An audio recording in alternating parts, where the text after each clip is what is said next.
Mahfud, Anda tuh jangan munafik. Tapi kalau saya lihat, dia goblok. Nggak pernah sekalipun surat kami dibalas dan kami dibantu. Tidak pernah. Mereka yang mendalilkan harus mereka yang memberikan bukti. Jangan kita percaya ngomongannya dan kita jadi terhasut dengan ngomongannya. Karena dia cuma mau kita ini membelot dan mendukung PDIP, ya, yang tidak akan pernah saya dukung itu. Saya juga berhak mengkritik seseorang yang mengkritik pejabat. Dia menjelek-jelekan presiden yang terpilih, padahal presiden itu belum terbukti bersalah. Si Mahfud ini selalu ngaku pinter, tapi kalau saya lihat dia goblok, minta untuk bertemu sama Mahfud. Nggak pernah sekalipun surat kami dibalas dan kami dibantu, tidak pernah. Pas saya teriak-teriak di situ, baru Presiden Jokowi dia ngomong, ya kan, investasi bodong harus dibasmi. Baru Mahfud itu, ya kan, cari muka, berusaha nyelesain. Dia sendiri menerima gratifikasi. Halo, Anda kembali bersama saya Bang Bill. Kali ini Offside. Kita akan menyaksikan bagaimana Ko Alvin, salah seorang lawyer yang terkemuka di Indonesia, memberikan kritik pedasnya, mengata-ngatai Prof. Mahfud setelah Prof. Mahfud belakangan mengumbar-ngumbar tentang keburukan pemerintahan Jokowi, terutama terkait jet pribadi Kaisang. Intinya Pak Jokowi beserta keluarganya tak luput dari serangan Prof. Mahfud. Ini yang kemudian menjadi serangan balik yang dilakukan oleh Ko Alvin. Silakan mengikuti. Saya mau menegaskan dan menonjolkan satu hal, yaitu tentang sifat-sifat si Profesor Linglung ini. Ya, Profesor Linglung yang berkacamata ini, ya kan, dia nuduh orang dan suruh orang itu diperiksa, yaitu Kaisang disuruh diperiksa KPK. Padahal dia sendiri, ini kita lihat ya di dalam beritanya, dia sendiri menerima gratifikasi berupa ikut juga di pesawat jet. Kalau dia bilang Kaisang tidak akan menerima itu kalau dia bukan anak presiden, saya balik bertanya kepada Mahfud, emangnya lu kalau bukan ketua MK bisa dapat lo jet pribadi? Misalnya lu OB kerja di gedung MK, lu nyapu lantai, emangnya lu bisa dapat pesawat jet pribadi? Ya, otak pakai itu Mahfud ya. Aduh, lu makin lama makin tua, makin nyinyir. Ya, apa yang dia lakukan ini? Dia cuma mau agar podcast dia laku nih di sini. Ya, dia serang Kaisang, dia serang siapa ya. Padahal ketika dia jadi Menko Polhukam, ya kan? Ya, atau jadi ketua MK, lu pejabat negara, Mahkamah Konstitusi, lu tahu hukum. Lah, lu sendiri menerima pemberian private jet tuh gimana? Ya kan? Saya melihat di sini teman-teman ya, makanya kenapa Indonesia itu di zaman Jokowi penegakan hukumnya itu berantakan. Ya kan karena Menko Polhukamnya ini yang brengsek. Ya kan, kita bisa lihat ya, orang yang selalu berteriak-teriak, dirinya bersih, ya kan, dirinya benar, dia selalu menyalahkan orang lain, ya kan. Kayak kasus saya aja dia nggak tahu, dia main asal ngomong, dia main asal asbun. Tentang Indosuria juga dia kagak tahu, dia main asal ngomong di situ teman-teman ya. Malah dia klaim kredit di kasus Indosuria. Padahal apa? Kompetensi dia, apa yang dilakukan? Gak ada. LP yang dia jalankan, yang kedua tentang LP pemalsuan teman-teman, itu atas perintah si Mahfud, LP pemalsuan Indosuria. Sampai detik ini sudah P21 tapi tidak pernah disidangkan. Nah, ini aneh. Ya kan, ini adalah LP, laporan polisi pesanan si Mahfud teman-teman ya. Saya lihat Indonesia ini di zaman Jokowi ini, ya kan, kenapa hukum berantakan? Ya, Menko Polhukamnya juga brengsek. Itu kalau saya lihat berantakan ya. Apalagi hal-hal lain yang kita mungkin nggak tahuin. Ini yang kita ketahuin, dia menerima gratifikasi berupa pemberian naik private jet nih si Mahfud ini teman-teman ya. Ini kita bisa lihat, saya bukan memfitnah teman-teman ya. Saya bukan memfitnah, ini ada fotonya di mana dia bersama dengan Anies. Bersama dengan Anies dia naik fasilitas jet teman-teman di sini ya. Jadi disinilah kita melihat bagaimana brengseknya seseorang. Nih ya teman-teman, ini ada fotonya. Ini Mahfud di sini ya, ini Anies di sini teman-teman ya. Ini private jet di belakangnya. Ya, dan dia mengakui dia naik private jet ini. Ya, tapi dia bilang bukanlah dalam batasan bla bla bla bla alasan. Tetek bengek di situ, teman-teman ya. Balik lagi, ini private jet kalau bukan dia itu Menko Polhukam atau jabatannya dia bukan ketua MK saat itu, mana ada yang mau ngasih dia ini private jet. Terus seharusnya dia sebagai ketua MK apakah nggak tahu bahwa itu adalah gratifikasi? Ya, harusnya dia tahu, teman-teman ya. Jadi maksud saya adalah sebelum Anda menuding orang, ya kan, periksa dulu diri sendiri ya. Mahfud, Anda tuh jangan munafik. Dia ini sekarang di PDIP berusaha jelek-jelekin Jokowi karena Jokowi itu tidak lagi dekat dengan PDIP, teman-teman ya. Jadi kita bisa melihat bagaimana seseorang yang hatinya busuk, itu mulutnya juga isinya busuk semua. Ya itu yang nggak boleh kita percaya, teman-teman ya. Saya cuma mau teman-teman cerdas. Saya sekali lagi tidak membela Kaisang. Saya tidak tahu Jokowi itu korupsi atau tidak. Saya tidak tahu karena saya nggak punya bukti, ya kan. Tapi di sini dengan di berita ini sudah ada bukti bahwa Mahfud MD itu menerima gratifikasi saat dia masih menjadi penyelenggara negara. Kalau orang bukan penyelenggara negara dia dapat, nggak bisa dong ujuk-ujuk lu bilang, oh itu karena anaknya presiden, ya kan? Sekarang kalau gue punya anak sikit, anak gue sikit misalnya dikasih makan gratis sama orang di situ ya. Tapi orang itu kasih makan gratis bisa aja karena dia misalnya ada keperluan sama saya, tapi bisa aja karena dia juga berteman sama sikit. Ya itu yang harus dilihat dulu. Kenapa? Kalau dia nggak punya bukti, ya dia nggak bisa menuduh orang sembarangan. Karena ingat teman-teman ya, asas hukum. Mereka yang mendalilkan harus mereka yang memberikan bukti.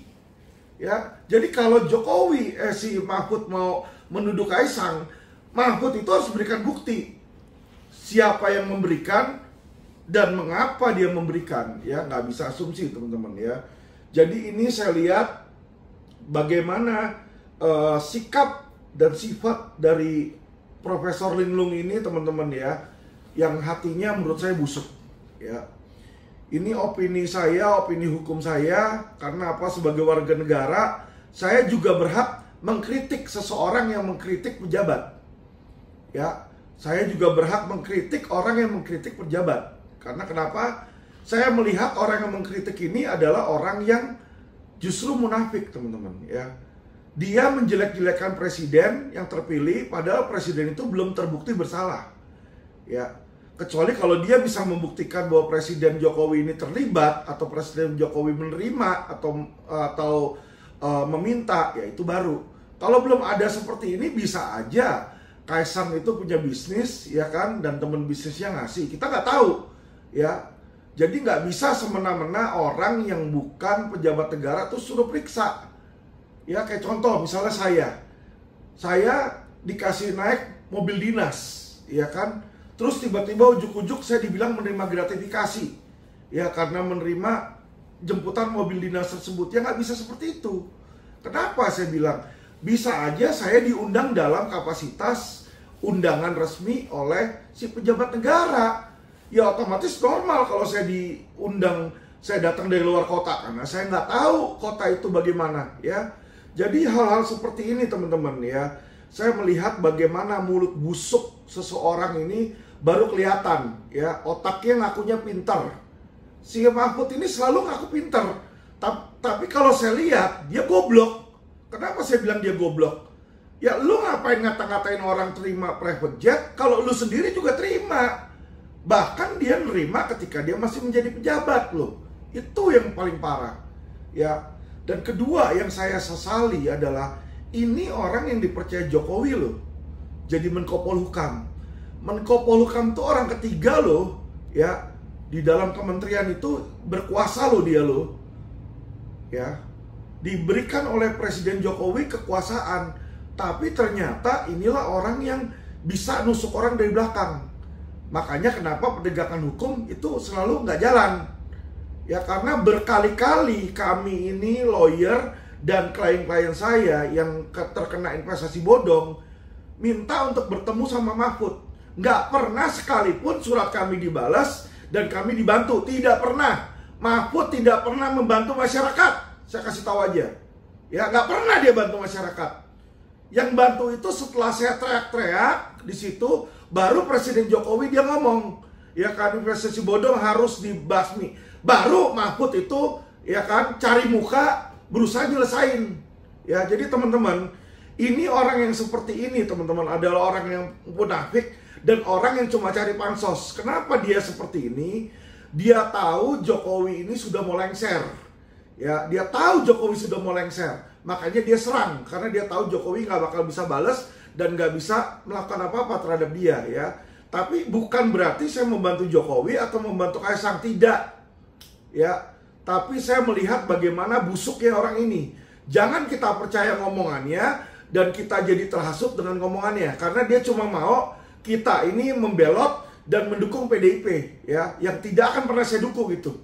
Karena isinya orang-orang munafik, teman-teman, ya. Banyak oknum-oknum munafik di PDIP, teman-teman. Bukan hanya dia, tapi juga Hasto.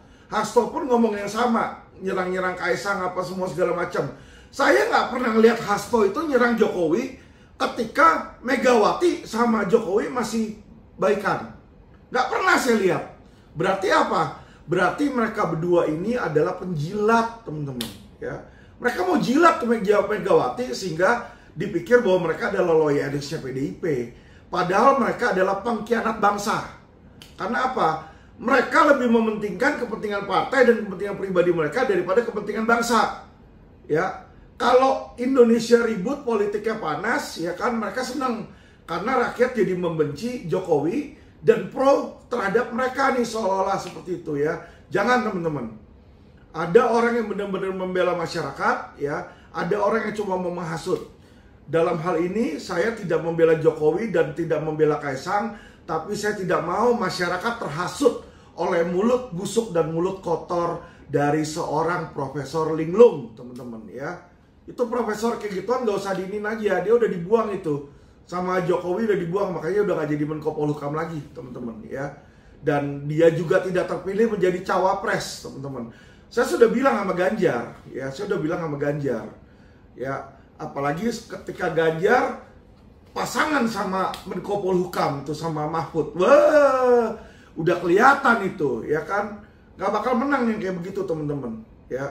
Karena hati mereka busuk dan saya yakin mayoritas masyarakat juga tahu, ya, mana yang benar-benar bela masyarakat, mana yang tidak.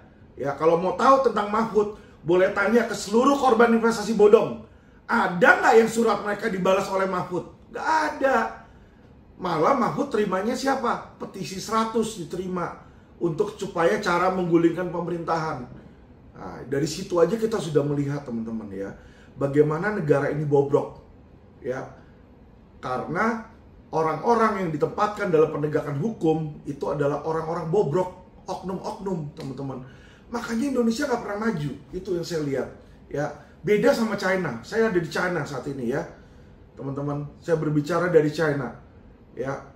Saya berbicara sebagai seorang opini hukum, kuasa hukum, ya, yang concern terhadap Indonesia. Anda lihat China, kenapa China itu bisa maju? Ya, dulunya China itu tertinggal loh. Dikenal sebagai negara tirai besi. Sekarang Cina itu bisa maju, saya lihat kotanya maju, rumah sakitnya kita bagus di sini, ya, teman-teman, ya. Karena apa?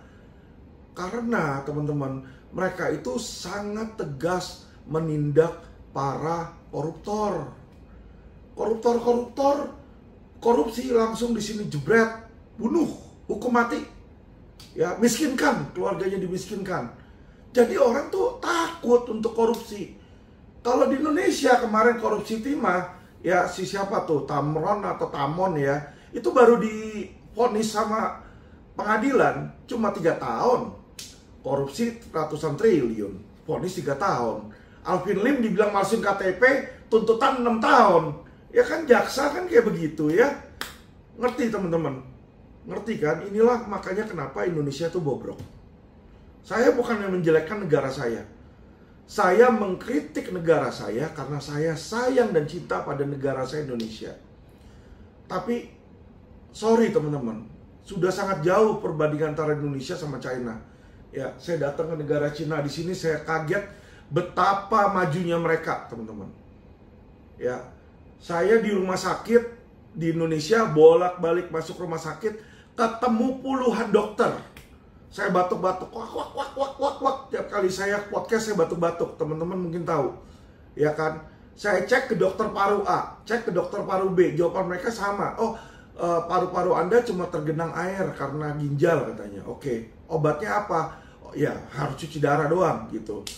Tapi ketika saya ke China di sini, ya sekali saya diperiksa, ternyata ketahuan di paru-paru saya ini ada nodul, teman-teman ya. Nodul itu semacam daging tumbuh, infeksi, teman-teman.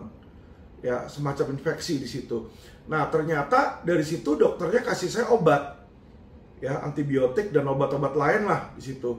Dalam waktu 2-3 hari, batuk-batuk saya ini sudah mereda jauh, teman-teman. Badan saya juga sudah lebih bertenaga dibanding sebelumnya. Karena sebelumnya ketika saya batuk-batuk, jantung saya berdebar, tekanan tinggi di situ, teman-teman ya. Jadi badan saya selalu sering lemas-lemas, kurang tidur dan lain-lain sebagainya. Jadi dari sini aja, dokter di rumah sakitnya aja kalau dibandingkan, ya dokter di Indonesia itu nggak ngerti apa-apa. Bahkan dokter terakhir, dokter spesialis paru yang saya datengin, teman-teman, dia bilang saya bukan TBC, suruh cek dulu, siapa tahu saya TBC karena batuk-batuk terus. Hasil pemeriksaan negatif TBC, tapi saya mau dipreskripsiin obat TBC, suruh makan 6 bulan di situ. Lah kan gila, orang nggak TBC kok dikasih obat TBC di situ. Akhirnya karena saya nggak puas, saya nggak datang lagi ke dokter tersebut, saya check up di China di sini ya. Jadi terlihat diagnosanya bahwa saya ada infeksi di situ, teman-teman ya, sebesar 2 cm. Nah, ini yang sedang diobati dulu sebelum saya menjalani pengobatan di ginjal saya, teman-teman ya. Jadi saya melihat sendiri dan mengalami sendiri bahwa Cina ini negara-negara lain yang dulunya itu di bawah Indonesia, ya sekarang bisa lebih maju daripada Indonesia. Dan Indonesia akan jauh dari 2045 Indonesia emas kalau menurut saya ya. Kalau begini-begini terus, korup terus dan hukum tidak pernah ditegakkan, teman-teman, saya yakin 2045 ini Indonesia nggak jadi Indonesia emas, ya Indonesia sampah mungkin di situ, teman-teman. Karena kenapa? Ya kepolisian Indonesia aja ini rankingnya paling buruk, paling terkorup di Asia Tenggara. Ya, bagaimana mau maju, teman-teman? Ya, susah itu kalau untuk mau maju seperti ini ya.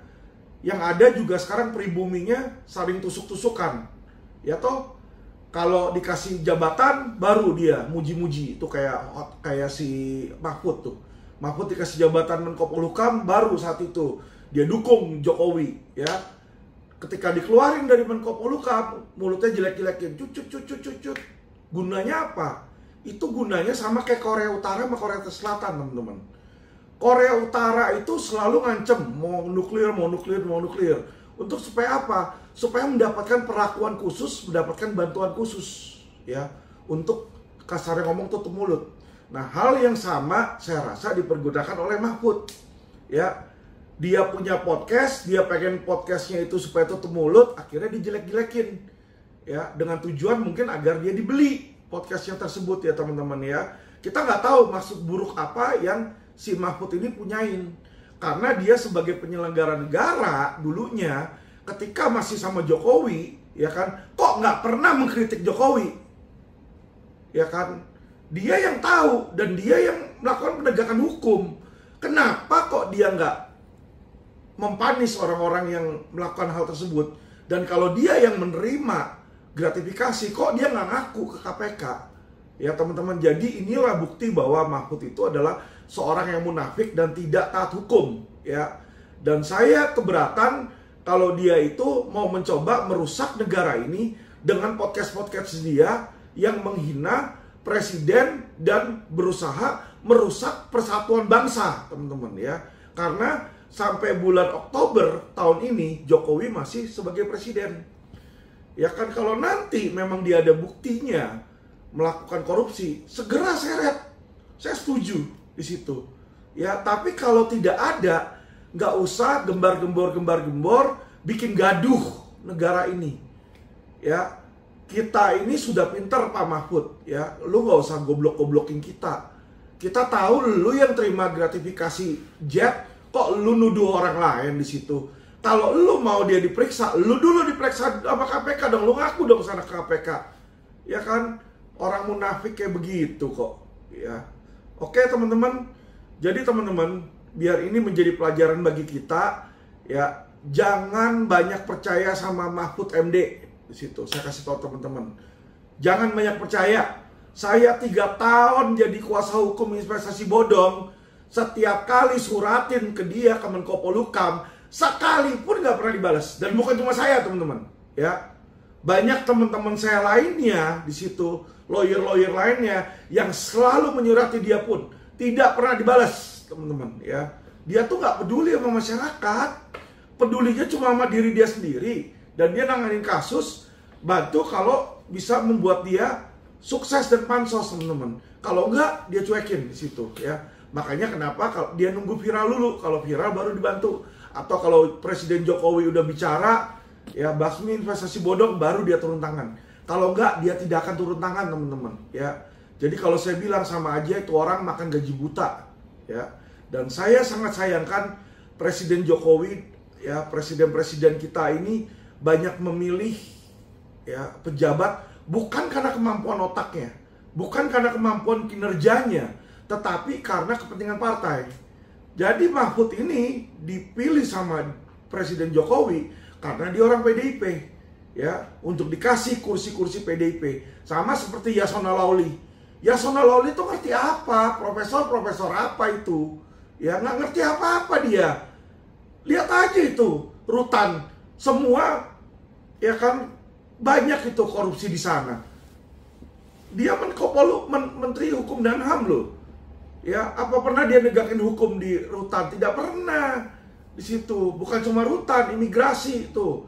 Ya, banyak juga yang nggak benar di sana. Jadi teman-teman, ya, sudahlah, Indonesia ini akan sulit, ya, kalau kita bikin memperkeruh, karena ekonomi Indonesia sebentar lagi pun juga akan melambat di sini, ya. Yang kita lihat ini resesi ini akan datang. Jadi kalau kita tambah dengan politik dan hasutan-hasutan, mendengar hasutan-hasutan dari orang-orang yang bertanggung jawab dan orang-orang munafik, ya, Indonesia tidak akan pintar. Jadi masyarakat Indonesia yang saya cintai, saya mau teman-teman ini cerdas, ya. Kita lihat, kita netral saja, kita lihat mana yang baik yang benar, ya, dan jangan percaya kepada orang-orang yang menjelek-jelekan pemerintah hanya untuk menghasut, ya. Hanya untuk menghasut, itu jangan kita dengarkan, ya, kecuali mereka punya bukti valid teman-teman. Oke, terima kasih teman-teman yang sudah setia di Quotient TV, dan salam cerdas hukum. Luar biasa guys, Ko Alvin nampaknya dalam situasi dan kondisi yang sebenarnya belum terlalu fit. Beliau ada di Cina, lagi sakit ternyata, tapi beliau tetap memberikan motivasi dan juga peduli terhadap realitas politik yang ada di Indonesia. Semoga Ko Alvin cepat sehat, dan apa yang sudah beliau sampaikan mudah-mudahan menjadi pelajaran sekaligus bisa juga menjadi motivasi buat kita semua agar bisa mengetahui figur-figur politisi kita yang saat ini lagi rame-rame saling serang. Ada yang bilang juga ini efek dari kegagalan Pilpres 2024. Tapi yang jelas semua adalah bagian dari keadaan yang perlu kita hormati. Demokrasi memberikan ruang terhadap kritik otokritik. Kita tetap santun, tetap memberikan penilaian positif. Meski demikian kita juga tidak menutup kemungkinan memberikan kritik kepada elit-elit kita yang sekarang tidak terlihat rukun. Saya Bang Bill, Offside.